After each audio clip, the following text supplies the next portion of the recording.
and we have the wait, what is that? The Bills. Wow, it was right on the line between the Bills and Dolphins. Maybe that's going to tell us who will win the AFC East. Adding some drama to the pod. All right, so we do the Buffalo Bills, and you did also do a deep dive on the Bills and the run game, what's going on with the Cowboys. So we'll do them together here. But let's start with the Bills, and what do they need for Christmas or this holiday season? This ain't going to surprise you. You know what I'm going to say here.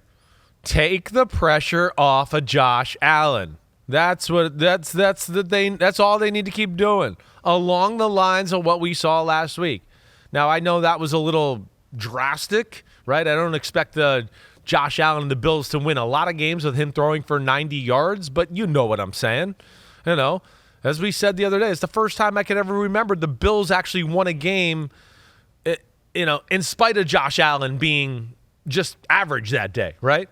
And that's what it called for, and they did the right thing. But yes, that's what's exciting about them, is that maybe they've turned a leaf here with a new attitude. There's definitely a little more creativity in the run game and a little bit more persistence with it, let alone the using of Cooks, where I think James Cook, where they looked at it and they went, wait, he's definitely one of our most explosive players. We need to give him the ball more anyways. So that's where I'll say, and hopefully they can continue that. So let's get into that a little bit deeper here, because I'm curious to see exactly what they're doing and if this was a situation where the Cowboys made it easier on them than other teams will. But let's start with Joe Brady, because he's the new offensive coordinator over there. I think you were underwhelmed by what you saw from him in Carolina. Right. But he had a ton of success in college before that. That's at LSU. They did have some big moments. He's got the good basics. Some guys who produced in that offense who are not producing now. That offense is giving us nothing at this point. Different players, obviously, there too. But now he's done some things with the Buffalo Bills. Joe Brady. Yeah. What do you think of him and the job he has done with them? I think it's pretty damn remarkable what he's done. I think when you just, again, he's, I think, simplified the offense a little bit. And not that I want to say the plays are simpler, but just maybe the thought process a little bit of like, getting in Josh Allen's head. Hey, if it's open downfield, take it. But if it's not, be conservative, throw it underneath or run. Do something like that. But none of this like hold the ball. Oh, I think I could squeeze it in this tight window. Oh, that was a stupid throw. My bad, coach. Right? That's ended. Right? And I think they've tried to utilize some other guys, and they've made it more about we're just going to make Stephon Diggs the number one read all the time. Right? I think they've tried to have some plays where Shakir is the first read, Gabe Davis is the first read. They've tried to infuse the tight ends into it a little bit more, right? I think there's that. And then the running the football is definitely a different aspect. The running the football and the throwing to James Cook out of the backfield. My problem with them in Carolina was there was too many plays where I just went, well, damn. Not only, is this play not like a wow to me, but I've already seen you run this play 4 times, and we're late in the second quarter, and we're going to it again, right? So I think he's learned from that a little bit, and there's a versatility in his attack, and I think some of it's what he's taken from Ken Dorsey and what he has in his own playbook, and then he's combined that to a degree. But I think the biggest thing is just the toughness up front, the physicality, and some of the run game ideas they have. And to me, the run game ideas and what they did obviously were the headline of the game on Sunday, and they absolutely dominated the Dallas Cowboys up front, who were missing Jonathan Hankins, but, dominated. The Dallas defensive tackles, they should be embarrassed. The Dallas linebackers, they're not good. The Dallas safeties, they're just okay. And, Buffalo attacked that middle of the defense a lot. Micah Parsons pretty important to that defense for him to be a superstar for them, it seems like. They're all D-line and chaos and corners. That's what the Cowboys are. They're just D-line and corners. That's their defense, and I don't know if that's enough to beat the best teams in football. Coach Ferratu says, for my Dallas Cowboys, what he wants for Christmas is size. I do love their fast twitch, stunt-heavy defensive linemen, but it's high time we get some bigger guys to really dominate against playoff-caliber run games. You have some screenshots that indicate what James Cook and the Buffalo Bills did well with the running game, and also perhaps maybe what the Dallas Cowboys are lacking here too. I think you went over these with Pete, right? I did. Our first one is a run to the right. It's 24 yards. It's a touchdown run for James Cook. Well, the theme of the day was, and you'll see it right here, Cowboys 5-man front, right? The Bills going, F you, we don't care, and we're still going to run it. We're not going to fall into, because you're giving us this great pass look, we're going to drop back because it's man-to-man, and now we're going to let Micah Parsons and this crazy pass rush, maybe cause a play and turn the game around. They were like, no, I know it's a 5-man front, but you're still not good at stopping the run, and you're still not big, so we don't care. And we're going to find a way to even out the numbers for us. They took something that was Baltimore Ravenish in this football game, right? And I hadn't seen them do it. And it was a lot of backside pulling tackles and guards. And you're going to see here, Josh Allen in the shotgun, James Cook to his left on the weak side, right? 5-man front, like I said, basically blocked down across the board. They leave the weak side defensive end, in this case Dexter Lawrence, for the read option, right? He's got to he can't just go, I'm going to go chase James Cook. It's Josh Allen. He's arguably, the second best running quarterback, third best running quarterback in all of football. So they have to respect that. And then within that, they can also leave the edge guy on the top of the screen unblocked, at least at first, because now that backside pulling tackle is going to come in and knock him out. Kick him out, I should say. And now it leaves your right guard and right tackle to double team the defensive lineman over them. And then one of them works up to, as you can see on the 20-yard line, to 14 Bell, the linebacker. See that? Yep. So they double team the D tackle. One of them works up there. And all of a sudden now they got the tackle, Dawkins, kicking out, the edge defender up top. There's a hole there, as you see. And now they got the middle linebackers. They can't pursue because they've been cut off. And now you got James Cook running through a really damn big hole, and we know what he's capable of. These type of runs all night long. That's what they did, right? And then it's on top of that, they messed with their heads, right? Let's go to the next one, Pete. And this, of course, ends up in a big gain. And is this the one he scores? He scores gets a touchdown, on this one, right? yeah. I wasn't sure if he got tackled on the one in this one or scored on that one. So he scores on that one, as you see right there. Great job. Now let's go to the next one, Pete. Yep. So here it is. Same look, basically, right? Same look, right? It's 5-man front. The tight end is up top. The formation's to the right. Allen in the shotgun. James Cook off to his left. Yep. But here they kind of play it different. So go ahead. Let's go to the first clip here. They're going to go same look, right? It looks like, they'll pull the backside guard tackle here again. This time they change it up. They have the front side tackle come around, and now the guy that was there waiting for Josh Allen, right? He's going to widen out because he's like, are they going to keep the ball with Josh Allen? In this case, it's Micah Parsons.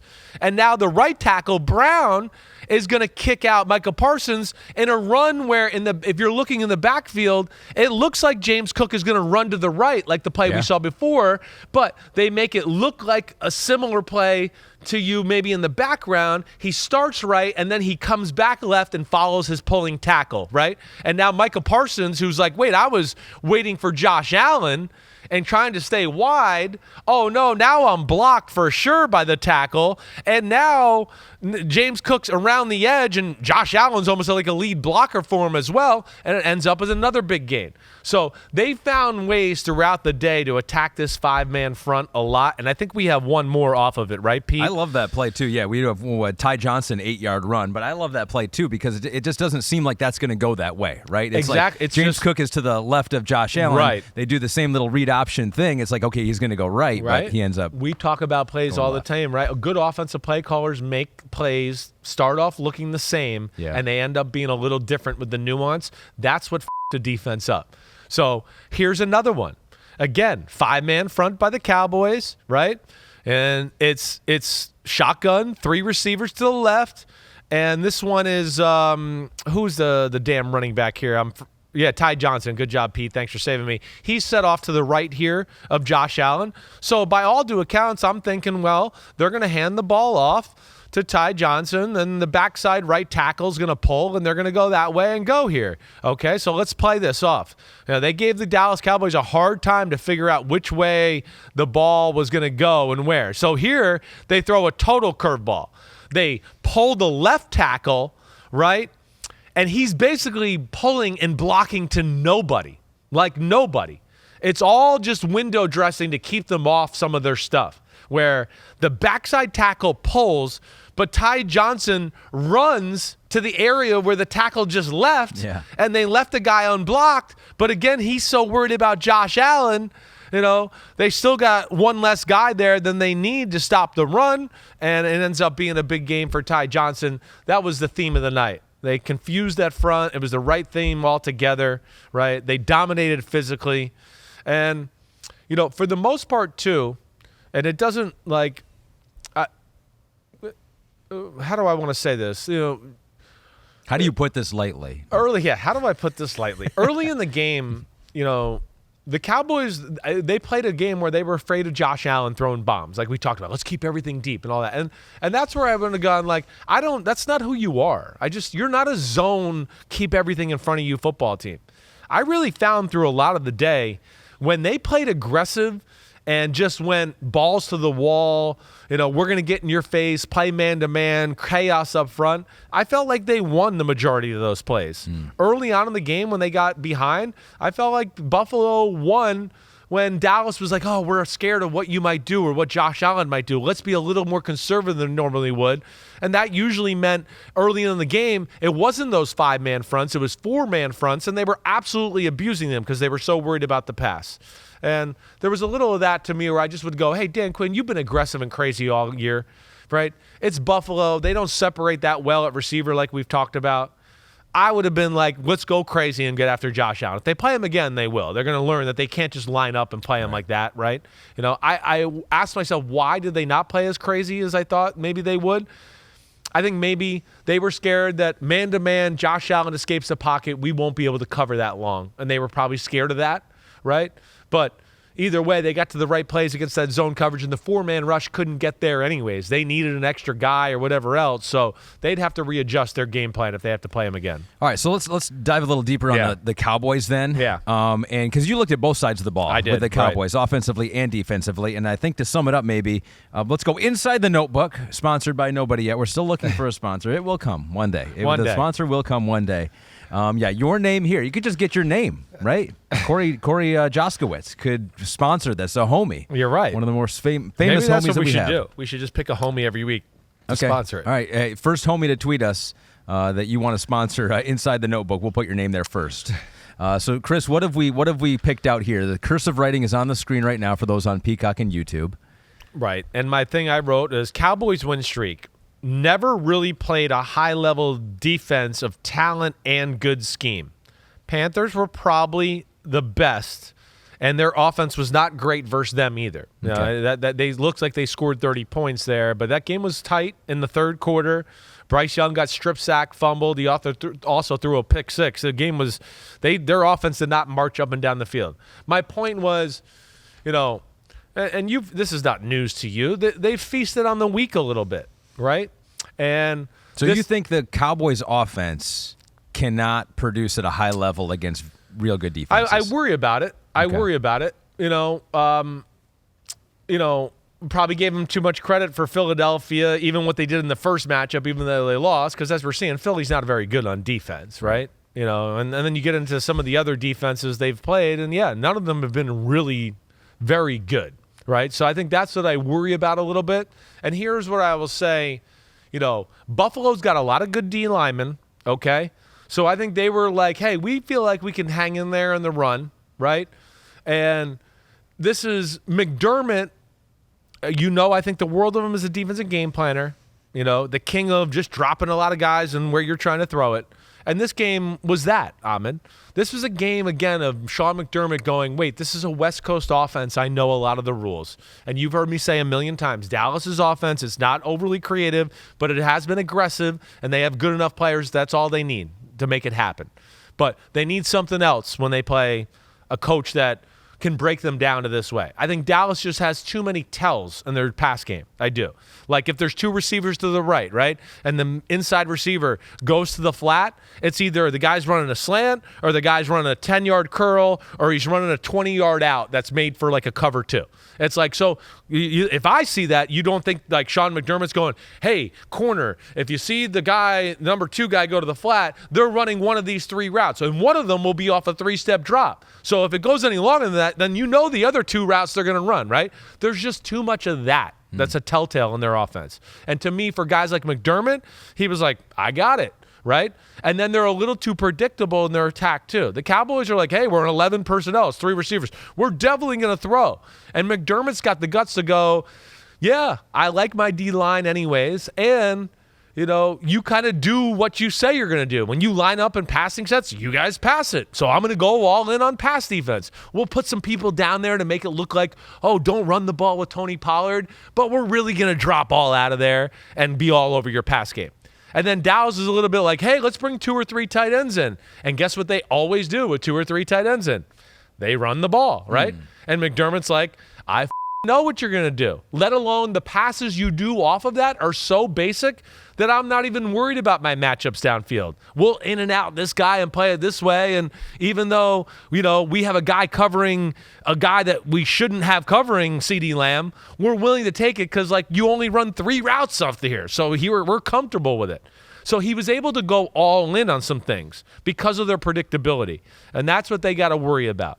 And, of course, they play the Miami Dolphins this week, and Vic Fangio, he'll do some of that stuff too. So that to me was the interesting part, and where Dallas just needs to throw a few more zags into their game plan off their zigs. So let's end it with what you're getting the Cowboys for Christmas. Okay. To make them that team that you think could be a Super Bowl team and contend with those elite teams out there, either offensively or defensively. Yeah, I think the big thing is got to tinker with run D thoughts, right? They got to figure out when they're going to play Philadelphia again, or especially if they're going to play the 49ers, if they got to play the Rams, who are running the ball over everybody, they got to figure out what they're going to do and how they're going to play it, right? They're undermanned. We've talked about them not being big enough. And the other thing I would say, too, is that they got to be able to play with their fronts a little bit. And what I mean play with their fronts is not every 5-down front has to be the 5 fastest chaotic guys in the world, right? You're allowed to put 3 big guys on the field at the same time. What's wrong with going, we're going to put Hankins, Mozzie Smith, Odigizua on there, and then we're going to have Dexter Lawrence and Micah Parsons in the game, with Dexter and Micah being those special athletes that if we need them to drop back into pass coverage, they can do it. But they're also our edge run defenders and strong as hell. But we got 3 big guys in the middle too, so that should be okay. If we go 4-man rush or 4-man front or whatever. That to me is they got to start tinkering with some of that, because everybody's going to look at that game and go, we got to run the ball in this group. That's crazy. They're playing to stop the run, and they still can't stop it. So there's some issues there. Gooner Butsy says Dallas. Gooner Butsy. Is that the best name ever? Might be the first time he's ever contributed to the pod. Gooner, Damn. Welcome. He should be in the Big Butto of the Year award there. well, welcome to the family. Send a picture of yourself. Maybe you will be. The gift that he wants to give his Dallas Cowboys is Dallas to play every remaining game at AT&T Stadium. That's right. NFL can we just play at home for the rest of the year? We'll go to the Super Bowl if you let us do that. Yo, what up, homies? Thanks for watching. Remember, subscribe to Chris Simms Unbuttoned. Right now, we got Sunday pod, right? So you can have it Monday morning. We recap all the action. Wednesday, it's the What the Happened podcast. We're going to get deep in the weeds on the key matchups of the week. And then Thursday, I'm picking games with that jerk Florio. So you know where to find us, homies. Keep watching. Peace out. We'll see you.